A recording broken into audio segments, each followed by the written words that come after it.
Good morning friends. അപ്പോൾ എല്ലാവരും സുഖമായിട്ടിരിക്കുന്നോ? അപ്പോൾ എല്ലാവരും പഠിച്ചോ? ഇത്രയും ഇപ്പോൾ എത്ര ക്ലാസ് ആയായിരുന്നു? നമ്മൾ 3 ക്ലാസ് ഇട്ടില്ലായിരുന്നോ? അപ്പോൾ 3 ക്ലാസ്സും എല്ലാവരും നന്നായിട്ട് പഠിച്ചിട്ടാണോ ഇരിക്കുന്നത്? അപ്പോൾ പഠിച്ചില്ലെങ്കിൽ എന്തായാലും പഠിച്ചിട്ട് വേണം ഈ ക്ലാസ്സിൽ ഇരിക്കാനായിട്ട്. ഓക്കെ, എന്നാലാണ് നമ്മുടെ ഓണം എക്സാമിന് നമുക്ക് എല്ലാവർക്കും നല്ല മാർക്ക് കിട്ടുള്ളൂ. അപ്പോൾ എല്ലാവരും റെഡിയാണോ? എല്ലാവരും സെറ്റായിട്ടിരിക്കുകയാണോ? ഓക്കെ, അപ്പോൾ നമുക്ക് സ്റ്റാർട്ട് ചെയ്താലോ? അപ്പോൾ നമുക്കെല്ലാവർക്കും ഫ്രണ്ട്സ് ഉണ്ടാവൂലേ അല്ലേ? അപ്പോൾ നമ്മുടെ ഈ ഫ്ലവറിൻ്റെ ഫ്രണ്ട്സ് ആരൊക്കെയാണെന്നറിയോ?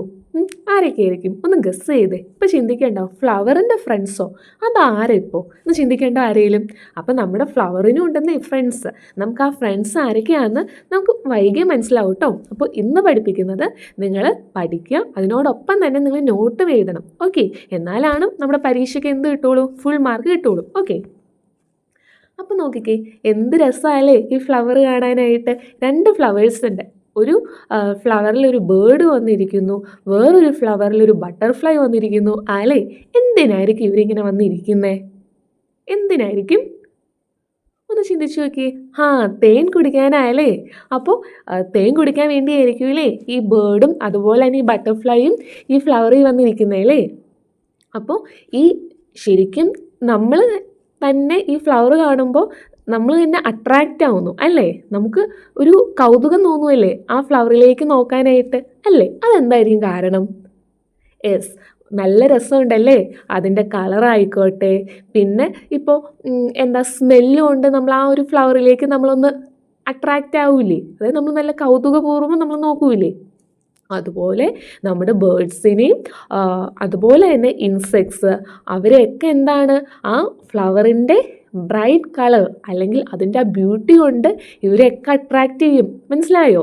അപ്പോൾ എന്തിനാ ഇവരിങ്ങനെ അട്രാക്റ്റ് ചെയ്യുന്നേ? എന്തിനായിരിക്കും? ഒന്ന് ചിന്തിച്ചു നോക്കി, നമുക്ക് മനസ്സിലാവും കേട്ടോ. നമുക്ക് നോക്കാം. ഇവിടെ നോക്കിക്കേ, why insects and birds come to flowers. എന്തിനായിരിക്കും? ഇപ്പോൾ നമ്മൾ പറഞ്ഞില്ലായിരുന്നോ എന്തിനു വേണ്ടിയാ? നല്ല തേൻ കുടിക്കാനായിട്ടല്ലേ?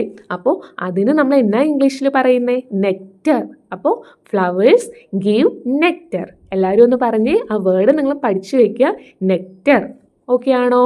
നല്ല തേൻ പോലത്തെ ജ്യൂസ്. ഓക്കെ, അപ്പോൾ ഈ ബേർഡ്സിനെയും ഇൻസെക്ട്സിനെയും ബ്രൈറ്റ് കളേഴ്സ് കൊണ്ട് ഫ്ലവർ എന്ത് ചെയ്യും? അട്രാക്റ്റ് ചെയ്യും. അതുപോലെ തന്നെ അതിൻ്റെ നല്ല സ്വീറ്റ് സ്മെല്ല് കൊണ്ട് ഫ്ലവേഴ്സ് അട്രാക്റ്റ് ചെയ്യിപ്പിക്കും. ആരെ? നമ്മുടെ ഇൻസെക്ട്സിനെ, ബേർഡ്സിനെ. ഓക്കെ, മനസ്സിലായോ? എന്നിട്ട് നമ്മുടെ ഫ്ലവർ എന്ത് കൊടുക്കും? നല്ല സ്വീറ്റ് ജ്യൂസ് കൊടുക്കും ഇല്ലേ? ഓക്കെ, നമ്മുടെ വീട്ടിൽ നമ്മുടെ ഗസ്റ്റൊക്കെ വരുമ്പോൾ നമ്മൾ എന്ത് ചെയ്യും? അവരെ വെൽക്കം ചെയ്യും. എന്നിട്ട് അവർക്ക് എന്ത് കൊടുക്കും? സ്വീറ്റ്സ്, ജ്യൂസൊക്കെ കൊടുക്കില്ലേ? അതുപോലെ തന്നെയാന്നേ നമ്മുടെ ഫ്ലവറിൻ്റെ ഫ്രണ്ട്സ് വരുമ്പോൾ ഫ്ലവർ എന്ത് കൊടുക്കുന്നു? നെക്ടർ. എല്ലാവരും ഒന്ന് പറഞ്ഞേ, നെക്ടർ. ഓക്കെ ആണോ? ഇനി എന്തിനാ ഈ ഫ്ലവർ നമ്മുടെ ഈ പറയുന്ന ബേർഡ്സിനെയും അതുപോലെ തന്നെ ഇൻസെക്ട്സിനെയൊക്കെ അട്രാക്റ്റ് ചെയ്ത് ഫ്ലവറിലേക്ക് കൊണ്ടുവരുന്നത് എന്തിനാ? അതായത് നമ്മുടെ ഈ ബേർഡ്സും ഇൻസെക്ട്സും ഫ്ലവറിൽ വന്നിരിക്കുമ്പോൾ ഇല്ലേ, ഈ പോളൻ ഗ്രെയിൻസ് ഇല്ലേ, പോളൻ ഗ്രെയിൻസ് ഫ്ലവറിൽ വന്നിരിക്കുമ്പോൾ ഈ ഇൻസെക്ട്സ്, ബേർഡ്സൊക്കെ നല്ല സ്വീറ്റ് ജ്യൂസ്, നെക്ടർ കഴിക്കുമ്പോൾ എന്ത് ചെയ്യും? ആ പോളൻ ഗ്രെയിൻസ് അവരുടെ ബോഡിയിൽ സ്റ്റിക്ക് ചെയ്തിരിക്കും, ഒട്ടിപ്പിടിച്ചിരിക്കും. ഓക്കെ, എന്നിട്ട് ഈ ഫ്ലവർ എന്നിട്ട് ഈ ബേർഡ്സും ഇൻസെക്ട്സും ആ ഫ്ലവറിൽ മാത്രമാണ് ഇരിക്കുകയുള്ളൂ. വീണ്ടും അവർക്ക് വിശക്കുമ്പോൾ അവരെന്ത് ചെയ്യും? വേറെ ഫ്ലവറിൽ ചെന്നിരിക്കും. ഓക്കെ, അപ്പോൾ എന്ത് ചെയ്യും? ആ പോളൻ ഗ്രെയിൻസ് എവിടെ ചെല്ലും? വേറൊരു പ്ലാന്റിലേക്ക് ചെല്ലും. ആ ഒരു പ്രോസസ്സിനെ പറയുന്ന പേര് നമ്മൾ പഠിച്ചായിരുന്നല്ലോ. എന്താ അത്? Yes, very good, pollination. മനസ്സിലായോ? അപ്പോൾ ഫ്ലവറിൻ്റെ പോളിനേഷനെ ഹെൽപ്പ് ചെയ്യാൻ വേണ്ടിയാണ് നമ്മുടെ ഫ്ലവർ എന്ത് ചെയ്തേ? നല്ല ബ്രൈറ്റ് കളേഴ്സ് കൊണ്ടും സ്മെല്ല് കൊണ്ടും അവരെ അട്രാക്റ്റ് ചെയ്യിപ്പിച്ച് നല്ല സ്വീറ്റ് ജ്യൂസൊക്കെ കൊടുത്ത് എന്തിനാ? പോളിനേഷൻ നടക്കാൻ വേണ്ടിയിട്ടാണ്. മനസ്സിലായോ? ഇനി അപ്പോൾ ഈ പോളിനേറ്റേഴ്സ് ആരാ? അതായത് ഈ പോളിനേഷന് സഹായിക്കുന്നത് ആരാ? അവരെയാണ് നമ്മൾ എന്ത് ചെയ്യുന്നത്? പോളിനേറ്റേഴ്സ്. ഓക്കെ, അവരെയാണ് നമ്മൾ എന്ത് വിളിക്കുന്നത്? പോളിനേറ്റേഴ്സ്. അപ്പം നമ്മുടെ ഫ്ലവറിൻ്റെ പോളിനേറ്റേഴ്സ്, സഹായികൾ അല്ലെങ്കിൽ ഫ്രണ്ട്സ് ആരൊക്കെയാ? നമ്മുടെ ഫ്രണ്ട്സ് ഉണ്ടാവില്ലേ? നമുക്ക് ഒരു 1, 2, 3 ഫ്രണ്ട്സൊക്കെ കാണത്തില്ലേ? അതുപോലെ നമ്മുടെ ഫ്ലവറിൻ്റെ ഫ്രണ്ട്സാണ് ഇൻസെക്ട്സ്, ബേർഡ്സ്, വിൻഡ്, വാട്ടർ. മനസ്സിലായോ? Insects, birds, wind, water. Okay, അപ്പം നിങ്ങൾ ചിന്തിക്കും ഈ ഇൻസെക്ട്സ്, ബേർഡ്സ് ഓക്കെ, ഈ വിൻഡ് എങ്ങനെ വന്നു? അത് ഈ റൈസിനെയാണ് നമ്മുടെ വിൻഡ് ഹെൽപ്പ് ചെയ്യുന്നത്. റൈസിൽ പോളിനേഷൻ നടക്കാനായിട്ട് വിൻഡ് ഹെൽപ്പ് ചെയ്യും. അതെങ്ങനെയാ? അതായത് ഈ റൈസിലെ പോളൻ ഗ്രെയിൻസ് എന്ന് പറയുന്നത് വളരെ ലൈറ്റായിട്ട് ഒരെണ്ണ. അപ്പോൾ ഈ വിൻഡ് വഴി എന്ത് ചെയ്യും? ആ പോളൻ ഗ്രെയിൻസ് പറന്ന് വേറൊരു സ്ഥലത്ത് വന്ന് ചെല്ലും. ഓക്കെ, അപ്പോൾ റൈസിൽ ഹെൽപ്പ് ചെയ്യുന്ന പോളിനേറ്റർ ആരാ? നമ്മുടെ റൈസിൻ്റെ ഫ്രണ്ട് ആരാ? റൈസിൻ്റെ ഫ്രണ്ട് വിൻഡ്. ഓക്കെ ആണോ? ഇനി നമ്മുടെ ബ്ലാക്ക് പെപ്പറിൽ നമ്മുടെ കുരുമുളകിൻ്റെ ഫ്രണ്ട് ആരാന്നറിയോ? കുരുമുളകിൻ്റെ ഫ്രണ്ട് ആരാ? യെസ്, കുരുമുളകിൻ്റെ ഫ്രണ്ടാണ് നമ്മുടെ ആര്? നമ്മുടെ വാട്ടർ. ഓക്കെ ആണോ? എല്ലാവർക്കും മനസ്സിലായോ? ഓക്കെ,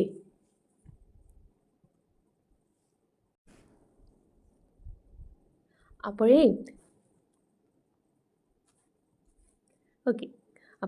നമ്മുടെ ബ്ലാക്ക് പെപ്പർ, നമ്മുടെ കുരുമുളകിൻ്റെ ഫ്രണ്ട് ഈ വാട്ടർ ആവാൻ കാരണം എന്നാന്നോ? ഈ ബ്ലാക്ക് പെപ്പറിൻ്റെ പോളൻ ഗ്രെയിൻസ് എന്ന് പറയുന്നത് ഭയങ്കര ഹെവി ആയിട്ടുള്ള സാധനമാണ്, ഭയങ്കര വെയിറ്റ് ഉണ്ട്. അപ്പം നമ്മുടെ ഈ പാവം ഇൻസെക്ട്സും ബേർഡ്സിനും ആ വെയിറ്റ് താങ്ങാൻ പറ്റുമോ? ഇല്ല. അതുപോലെ തന്നെ ഭയങ്കര വെയിറ്റുള്ള സാധനം കാറ്റ് വരുമ്പോൾ പറന്നു പോവുമോ? ഇല്ല. അപ്പോൾ നമ്മുടെ ബ്ലാക്ക് പെപ്പറിനെ സഹായിക്കുന്നത് ആരാണ്? വാട്ടർ. അപ്പോൾ ബ്ലാക്ക് പെപ്പറിൻ്റെ ഫ്രണ്ട് ആരാണ്? യെസ്, വെരി ഗുഡ്, വാട്ടർ ആണ് ബ്ലാക്ക് പെപ്പറിൻ്റെ ഫ്രണ്ട്. അപ്പോൾ പോളിനേറ്റേഴ്സ് ആരാന്ന് എല്ലാവരും ഒന്ന് പറഞ്ഞേ. Insects, birds, wind, water. ഒന്നും കൂടി പറഞ്ഞേ എല്ലാവരും. Insects, birds, wind, water. പഠിച്ച എല്ലാവരും? ഉറപ്പാണോ? ഒന്നും കൂടി തന്നെ ഒന്ന് പറഞ്ഞു നോക്കിക്കേ. Insects, birds, wind, water. Okay, very good. ഇനി നമ്മുടെ ഇവിടെ നോക്കിക്കേ, ഇൻസെക്ട്സും ബേർഡ്സും എന്താ? അവർക്ക് ജീവനുണ്ടല്ലേ? അപ്പോൾ ലിവിങ് പോളിനേറ്റേഴ്സ് ആണ്. എന്നാൽ വിൻഡിനും വാട്ടറിനും ജീവനുണ്ടോ? ഇല്ല. അതപ്പോൾ എന്താ? Non living pollinators. അപ്പോൾ നിങ്ങളത് മനസ്സിലാക്കി വെച്ചാൽ മതി കേട്ടോ. ഓക്കെ, അപ്പോൾ നിങ്ങളിതിൽ പഠിക്കേണ്ട എന്തൊക്കെയാണ്? പോളിനേറ്റേഴ്സ് ആരാണ്? ഓക്കെ, പോളിനേറ്റേഴ്സ് ആരാണ്? Insects, birds, wind, water. Okay ആണോ? അപ്പോൾ എല്ലാവരും പഠിച്ചോ? ഇനി പിന്നെ നിങ്ങൾ എക്സാമ്പിൾസും പഠിച്ചു വയ്ക്കണം കേട്ടോ. ഇവിടെ നോക്കിക്കേ, നമ്മുടെ ബ്ലാക്ക് പെപ്പർ നമ്മൾ പറഞ്ഞായിരുന്നു. ബ്ലാക്ക് പെപ്പറിൻ്റെ ഫ്രണ്ട് ആരാണ്? ബ്ലാക്ക് പെപ്പറിൻ്റെ friend yes, water. Okay, black പെപ്പറിൻ്റെ ഫ്രണ്ടാണ് നമ്മുടെ ഒരു മിനിറ്റ് കേട്ടോ.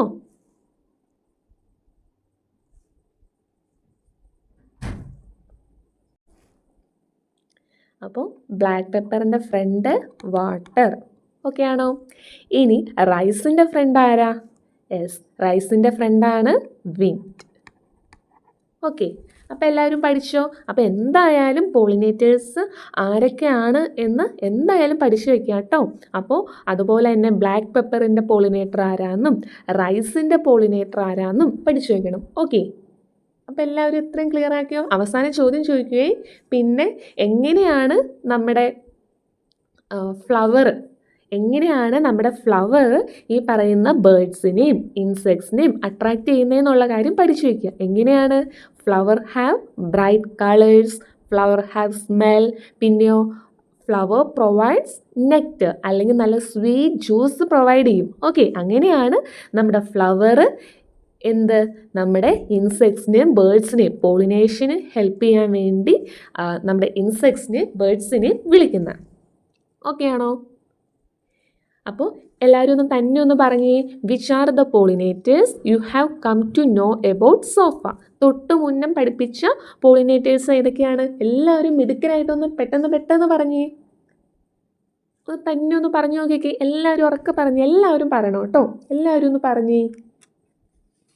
ഇൻസെക്ട്സ്, പിന്നെയോ ഇൻസെക്ട്സ് ഉണ്ട്, ബേർഡ്സ് ഉണ്ട്, പിന്നെയോ ബേർഡ്സ്, ഇൻസെക്ട്സ് ഉണ്ട്, ബേർഡ്സ് ഉണ്ട്, പിന്നെയോ വിൻഡ് ഉണ്ട്. Very good. വാട്ടർ ഉണ്ടല്ലേ? Okay, very good. ഇനി നമുക്ക് ഇപ്പം തരൂ കേട്ടോ. ഒരു ചെറിയ കാര്യം കൂടി പഠിപ്പിച്ചാൽ നമുക്ക് തീരും. ഓക്കെ ആണോ? എല്ലാവരും മടുത്തോ? ഇന്നൊരു ചെറിയ ടോപ്പിക്കാണ് കേട്ടോ പഠിപ്പിക്കുന്നത്. അപ്പോൾ എല്ലാവരും ശ്രദ്ധിച്ചിരിക്കുക. നാളെ നമുക്ക് നെക്സ്റ്റ് ടോപ്പിക്കായിട്ട് വരാം. ഒത്തിരി പഠിപ്പിച്ചാൽ നിങ്ങൾ മറന്നു പോകത്തില്ലേ? അപ്പോൾ ഓരോ ദിവസവും കുറച്ച് ടോപ്പിക്സാണ് പഠിപ്പിക്കുന്നുള്ളൂ. അതെന്തായാലും നിങ്ങൾ നന്നായിട്ട് പഠിച്ചിട്ട് വേണം ക്ലാസ്സിലേക്ക് വരാനായിട്ട്. ഓക്കെ, പിന്നെ നിങ്ങൾക്ക് ക്ലാസ് മനസ്സിലാവേണ്ടെങ്കിൽ നിങ്ങൾ കമൻറ്റ് ബോക്സിൽ പറയുമോ ക്ലാസ് മനസ്സിലാവേണ്ടെന്ന്. ഓക്കെ, പിന്നെ എന്തൊക്കെയുണ്ട് വിശേഷം? എല്ലാവരും ബോറടിച്ചോ? എല്ലാവരും ബോറടിക്കരുത് കേട്ടോ. അപ്പോൾ നമുക്ക് നെക്സ്റ്റ് ടോപ്പിക്ക് സ്റ്റാർട്ട് ചെയ്താലും ഒരു ചെറിയ ടോപ്പിക്കോട് കൂടി കഴിഞ്ഞാൽ നമ്മൾ തീരും കേട്ടോ. എല്ലാവരും ഇവിടെ ശ്രദ്ധിച്ചോ. Types of pollination. അപ്പോൾ നമ്മൾ പോളിനേഷൻ എന്താണെന്ന് പറഞ്ഞില്ലായിരുന്നോ? ഇനി 2 ടൈപ്സ് ഓഫ് പോളിനേഷൻ ഉണ്ട്. ഓക്കെ, ഫസ്റ്റ് വണ്ണാണ് സെൽഫ് പോളിനേഷൻ, സെക്കൻഡ് വണ്ണാണ് ക്രോസ് പോളിനേഷൻ. ഇത് പഠിക്കാനായിട്ട് നല്ലൊരു ട്രിക്ക് പറഞ്ഞു തരാം കേട്ടോ. അപ്പോൾ നോക്കിക്കേ, സെൽഫ് പോളിനേഷൻ നമ്മളെല്ലാവരും സെൽഫി എടുക്കാറുണ്ടല്ലേ? സെൽഫി എടുക്കുന്ന നമ്മളെ തന്നെ നമ്മൾ എടുക്കുവാണല്ലേ? ഓക്കെ, അപ്പോൾ സെൽഫ് പോളിനേഷൻ എന്ന് പറഞ്ഞാലേ പോളൻ ഗ്രെയിൻസ് സെയിം ഫ്ലവറിൽ നിന്നും സെയിം ഫ്ലവറിലേക്കോ അല്ലെങ്കിൽ സെയിം ഫ്ലവറിൽ നിന്നും സെയിം പ്ലാന്റിലെ വേറെ ഫ്ലവേഴ്സിലേക്കോ പോകുന്നതിനാണ് എന്ത് പറയുന്നത്? Self pollination. ഒരു എക്സാമ്പിൾ കാണിച്ചു തരട്ടെ. ഇവിടെ നോക്കിക്കേ, ഫിഗർ 1. ഇവിടെ നോക്കിക്കേ, പോളിനേഷൻ എവിടെ നിന്നാണ് നടക്കുന്നത്? അതായത് പോളൻ ഗ്രെയിൻസ് സെയിം ഫ്ലവറിൽ നിന്നും ആ ഫ്ലവറിലേക്ക് തന്നെയല്ലേ വന്നേക്കുന്നത്. മനസ്സിലായോ? ഇനി ഇവിടെ നോക്കിക്കേ, പോളൻ ഗ്രെയിൻസ് ആ പ്ലാന്റിലെ ഒരു ഫ്ലവറിൽ നിന്നും ആ സെയിം പ്ലാന്റിലെ അടുത്ത ഫ്ലവറിലേക്ക് ചെന്നേക്കുന്നത്. മനസ്സിലായോ? അപ്പോൾ ഇവിടെ എന്താ നടക്കുന്നത്? Self pollination. സെയിം പ്ലാന്റിലല്ലേ നടക്കുന്നത്. അപ്പോൾ ഇതിനെ പറയുന്ന പേരാണ് എന്ത്? Self pollination. അപ്പോൾ നിങ്ങൾ ഇത്ര കാര്യം പറഞ്ഞാൽ മതി. Pollen grains move from same flower to same flower or to same plant. എളുപ്പമായാലോ? പഠിക്കണതിന് ബുദ്ധിമുട്ടുണ്ടോ? ഇല്ലല്ലോ. ഓക്കെ, എന്നാലേ ഈ ക്രോസ് പോളിനേഷൻ എന്ന് പറയുന്നത് എന്താ? ഒരു സിമ്പിൾ ട്രിക്ക് പറഞ്ഞു തരട്ടെ. നിങ്ങളുടെ ഫ്രണ്ടിനെ കാണാൻ വേണ്ടി റോഡ് ക്രോസ് ചെയ്യുക. അപ്പോൾ എന്താ? ഒരു പ്ലാന്റിൽ നിന്നും വേറൊരു പ്ലാന്റിലേക്കല്ലേ നമ്മൾ ചെല്ലുന്നത്? നമ്മുടെ വീട്ടിൽ നിന്നും നമ്മുടെ ഫ്രണ്ട്സിൻ്റെ വീട്ടിലേക്കല്ലേ പോകുന്നത്? അപ്പോൾ pollen grains goes to a different plant of same kind. Okay, മനസ്സിലായോ? ഡിഫറെൻറ്റ് പ്ലാന്റിലേക്കാണ് പോകുന്നത്. ഇപ്പോൾ റോസാപ്പൂവിൻ്റെ പോളൻ ഗ്രെയിൻസ് ഇപ്പോൾ 2 റോസാപ്പൂക്കളുണ്ട്. അപ്പോൾ ഒരു റോസാപ്പൂ ഉള്ള ചെടിയിൽ നിന്നും പോളൻ ഗ്രെയിൻസ് പോയി മറ്റേ റോസാപ്പൂവിൻ്റെ ചെടിയിലെ റോസാപ്പൂവിലേക്ക് എത്തുന്നു. ഓക്കെ, 2ഉം റോസാപ്പൂവിൻ്റെ ചെടികളാണ്. ഓക്കെ, അതാണ് ഇവിടെ പറയുന്നത് സെയിം കൈൻഡ്. അപ്പോൾ pollen goes to a different plant of same kind ആണെങ്കിൽ എന്താണ്? Cross pollination.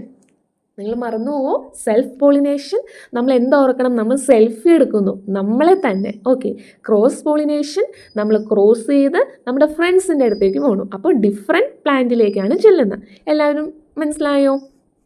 അപ്പോൾ ഈ ഫിഗർ 3 നിങ്ങളൊന്ന് നോക്കിക്കേ. അവിടെ എന്താണ്? ഈ ഫ്ലവറിലെ പോളൻ ഗ്രെയിൻസ് ആ ടൈപ്പ് വരുന്ന പ്ലാന്റിലെ വേറൊരു പ്ലാന്റിലെ ഫ്ലവറിലേക്കല്ലേ ചെന്നേക്കുന്നത്. മനസ്സിലായോ? 2 പ്ലാന്റ്സും സെയിം പ്ലാന്റ്സാണ്. ഓക്കെ, സെയിം ടൈപ്പ് പ്ലാന്റ്സാണ് അല്ലേ? അപ്പോൾ എല്ലാവരും ഇപ്പോൾ മനസ്സിലായല്ലോ ഏതൊക്കെയാണ് നമ്മൾ പഠിച്ചത് self pollination, cross pollination. Okay ആണോ? അപ്പോൾ ഫിഗർ 1 എന്താണ്? Pollen grains transfer to the same flower. എന്നാൽ ഫിഗർ 2 എന്താ? എല്ലാവരും ഒന്ന് പറഞ്ഞേ. എല്ലാവരും പറഞ്ഞോ? അങ്ങനെയാണെങ്കിൽ ഫിഗർ 3 ഒന്ന് എല്ലാവരും ഒന്ന് പറഞ്ഞേ. എല്ലാവരും പറയണേ. കുറച്ച് പേര് മടി പിടിച്ചിരിക്കണമെന്ന് തോന്നുന്നു. എല്ലാവരും പറയണം. ഓക്കെ, എല്ലാവരും പറഞ്ഞു എന്ന് വിചാരിക്കുകയാണേ. നമുക്ക് നോക്കാം. Figure 1, pollen falls on the stigma of the same flower. Okay ആലോ?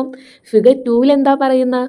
Pollen goes from 1 flower to another flower on the same plant. Okay, figure 3 എന്താ പറയുന്നത്? Pollen from 1 plants flower goes to another plants flower. മനസ്സിലായോ? അപ്പോൾ നിങ്ങളുടെ എക്സാമിന് ഇതുപോലെ figure വരും. എന്നിട്ട് നിങ്ങളോട് ആ ഫിഗറിൽ ചോദിക്കും, ഫിഗർ വെച്ചുകൊണ്ട് ചോദിക്കും. ഓക്കെ ആണോ? അപ്പോൾ നിങ്ങൾ മനസ്സിലാക്കി വെക്കുക എന്താണ് സെൽഫ് പോളിനേഷൻ, എന്താണ് ക്രോസ് പോളിനേഷൻ എന്നുള്ള കാര്യം എല്ലാവരും മനസ്സിലാക്കി വെച്ചോ. പിന്നെ നമ്മൾ എന്തൊക്കെയെന്ന് പഠിച്ച് വേറെ എന്തൊക്കെയാണ്? യെസ്, നമ്മുടെ പോളിനേറ്റേഴ്സ്, നമ്മുടെ ഫ്ലവറിൻ്റെ ഫ്രണ്ട്സ് ആരൊക്കെയാണെന്ന് പഠിച്ചു, ബ്ലാക്ക് പെപ്പറിൻ്റെ ഫ്രണ്ട് ആരാന്ന് പഠിച്ചു, റൈസിൻ്റെ ഫ്രണ്ട് ആരാന്ന് പഠിച്ചു അല്ലേ. പിന്നെ എന്താ പഠിച്ചേ? ഹൗ ഫ്ലവേഴ്സ് ഗെറ്റ് ഹെൽപ്പ്, എങ്ങനെയാണ് നമ്മുടെ എന്താണ് ഈ പറയുന്ന നമ്മുടെ ബേർഡ്സും അതുപോലെ തന്നെ ഇൻസെക്ട്സും നമ്മുടെ ഫ്ലവറിനെ ഹെൽപ്പ് ചെയ്യുന്നതെന്നുള്ള കാര്യം പഠിച്ചു. പിന്നെ എന്താണ് എങ്ങനെയാണ് ഫ്ലവറിലേക്ക് നമ്മുടെ ഇൻസെക്ട്സും ബേർഡ്സും വരുന്നത്, അല്ലെങ്കിൽ എന്തിനാണ് വരുന്നതെന്നുള്ള കാര്യം നമ്മൾ പഠിച്ചു അല്ലേ. അപ്പോൾ ഇത്രയും കാര്യം എല്ലാവരും പഠിച്ചോ? ഇന്ന് ഇത്രയും പോരെ?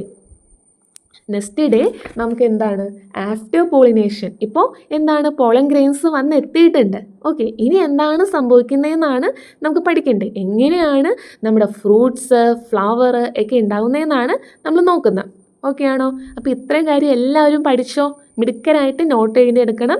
മിടുക്കരായിട്ട് പഠിച്ച് ഫുൾ മാർക്ക് ഈ പ്രാവശ്യത്തെ എക്സാമിൽ നമ്മൾ വാങ്ങിച്ചെടുക്കണം. ഓക്കെ, അപ്പോൾ ഒരു ചെറിയ ക്വസ്റ്റിനോടുകൂടി നമുക്ക് തീർക്കാം കേട്ടോ. എല്ലാവരും മടുത്തു പോയോ? ഒരു ചെറിയ ക്വസ്റ്റ്യനും കൂടി കേൾക്കാനുള്ള സമയം കാണുമോ? നമുക്ക് നോക്കിയാലോ. ഓക്കെ, അപ്പോൾ നിങ്ങളുടെ പേജ് നമ്പർ 70 ഒരു ട്രൂ ഓർ ഫോൾസ് ക്വസ്റ്റ്യൻ ചോദിച്ചിട്ടുണ്ട്. അപ്പോൾ ക്വസ്റ്റ്യൻ ഞാൻ വായിക്കാം കേട്ടോ. Analyse the given statements regarding pollination, put a mark against the correct one. അതായത് പോളിനേഷനെ കുറിച്ച് കുറച്ച് സ്റ്റേറ്റ്മെൻറ്റ്സ് തന്നിട്ടുണ്ട്. അതിൽ ശരിയായ സ്റ്റേറ്റ്മെൻറ്റ്സിന് ടിക്ക് ഇട്ട് കൊടുക്കുക. ഓക്കെ ആണോ? In dioecious plants only cross pollination takes place. അതായത് എന്താണ്? ഡയേഷ്യസ് പ്ലാന്റ്സിൽ ക്രോസ് പോളിനേഷൻ മാത്രം നടക്കുകയുള്ളൂ എന്ന്. ശരിയാണോ? ഡയേഷ്യസ് പ്ലാന്റ്സിൽ എന്താണ് മെയിൽ ഫ്ലവേഴ്സും ഫീമെയിൽ ഫ്ലവേഴ്സും എവിടെ കാണുന്നത്? സെപ്പറേറ്റ് പ്ലാന്റ്സിലല്ലേ കാണുന്നത്. അപ്പോൾ അവിടെ ക്രോസ് പോളിനേഷൻ അല്ലേ നടക്കുകയുള്ളൂ. ഓക്കെ, അപ്പോൾ നമ്മുടെ മെയിൽ ഫ്ലവേഴ്സും ഫീമെയിൽ ഫ്ലവേഴ്സും നമ്മൾ പറഞ്ഞായിരുന്നു, മെയിൽ ഗാമെറ്റും ഫീമെയിൽ ഗാമെറ്റും ഫ്യൂസ് ചെയ്താണ് എന്തുണ്ടാകുന്നത്? ബേബി പ്ലാന്റ്സ് ഉണ്ടാകുന്നത്. അപ്പോൾ ഇവിടെ സെൽഫ് പോളിനേഷൻ ആണെങ്കിൽ സെയിം പ്ലാന്റിൽ ഒരെണ്ണേ കാണുള്ളൂ, ഒന്നുമില്ലെങ്കിൽ മെയിൽ ഗാമെറ്റ് അല്ലെങ്കിൽ ഫീമെയിൽ ഗാമെറ്റ്. അപ്പോൾ മെയിൽ ഗാമെറ്റും ഫീമെയിൽ ഗാമെറ്റും തമ്മിൽ ഫ്യൂസ് ചെയ്യാൻ പറ്റുമോ? ഇല്ല. അപ്പോൾ ഇൻ ഡയേഷ്യസ് പ്ലാന്റ്സിൽ എന്താണ് നടക്കുന്നത്? ക്രോസ് പോളിനേഷൻ ആണ് നടക്കുന്നത് എന്നുള്ള കാര്യം നിങ്ങൾ മനസ്സിലാക്കി വയ്ക്കുക. ഇതുപോലെ ട്രൂ ഓർ ഫോൾസ് ക്വസ്റ്റ്യനിൽ ചോദിക്കും. ഓക്കെ ആണോ? രണ്ടാമത്തെ question, in monoecious plants only cross pollination takes place. നമ്മൾ പറഞ്ഞായിരുന്നു മൊണേഷ്യസ് പ്ലാന്റ്സിൽ എന്താണ് മെയിൽ ഗാമെറ്റും ഉണ്ടാവും, അല്ലെങ്കിൽ മെയിൽ ഫ്ലവേഴ്സും ഉണ്ടാവും, ഫീമെയിൽ ഫ്ലവേഴ്സും ഉണ്ടാവും. ഓക്കെ, അപ്പോൾ അവിടെ ക്രോസ് പോളിനേഷൻ്റെ ആവശ്യമുണ്ടോ? ക്രോസ് പോളിനേഷൻ വഴി പോസിബിളാണ്, എന്നാൽ സെൽഫ് പോളിനേഷൻ വഴി പോസിബിളാണ്. ഇവിടെ നോക്കിക്കേ, ഒൺലി എന്ന് പറഞ്ഞിട്ടുണ്ട്. ഒൺലി ക്രോസ് പോളിനേഷൻ മാത്രം നടക്കുള്ളൂ എന്ന് പറഞ്ഞ്. അല്ലല്ലോ, സെൽഫ് പോളിനേഷനും നടക്കത്തില്ലേ? ഇനി നെക്സ്റ്റ് സ്റ്റേറ്റ്മെൻറ്റ് വായിച്ചേ. Both self pollination and cross pollination take place in bisexual flowers. Yes, ഇപ്പം നമ്മൾ പറഞ്ഞു ബൈസെക്ഷൽ ഫ്ലവേഴ്സ് എന്ന് വെച്ചാൽ എന്താ? അവിടെ മെയിൽ ഫ്ലവേഴ്സ്, ബൈസെക്ഷൽ ഫ്ലവേഴ്സ് എന്ന് പറയുന്നത് എന്താ? അവിടെ മെയിൽ റീപ്രൊഡക്റ്റീവ് ഓർഗനും ഫീമെയിൽ റീപ്രൊഡക്റ്റീവ് ഓർഗനും ഉണ്ട്, അല്ലെങ്കിൽ മെയിൽ ഗാമെറ്റും ഉണ്ട് ഫീമെയിൽ ഗാമെറ്റും ഉണ്ട്. ഓക്കെ, അപ്പോൾ അവിടെ എന്താണ്? സെൽഫ് പോളിനേഷനും നടക്കും ക്രോസ് പോളിനേഷനും നടക്കും. അപ്പോൾ നിങ്ങൾക്ക് എല്ലാം മനസ്സിലായോ? അപ്പോൾ ഇതോടുകൂടി നമുക്ക് വൈൻഡപ്പ് ചെയ്താലോ? അപ്പോൾ എല്ലാവരും നാളെ പഠിച്ചിട്ട് വരെ. ഇന്ന് ചെറിയ ടോപ്പിക്കെല്ലാം എടുത്തോളൂ. എല്ലാവർക്കും മനസ്സിലായില്ലേ? ചെറിയ ചെറിയ കാര്യങ്ങളല്ലേ പഠിക്കാനുള്ളൂ. അപ്പോൾ എല്ലാവരും പഠിച്ചിട്ട് വന്നോട്ടോ. Okay, thank you.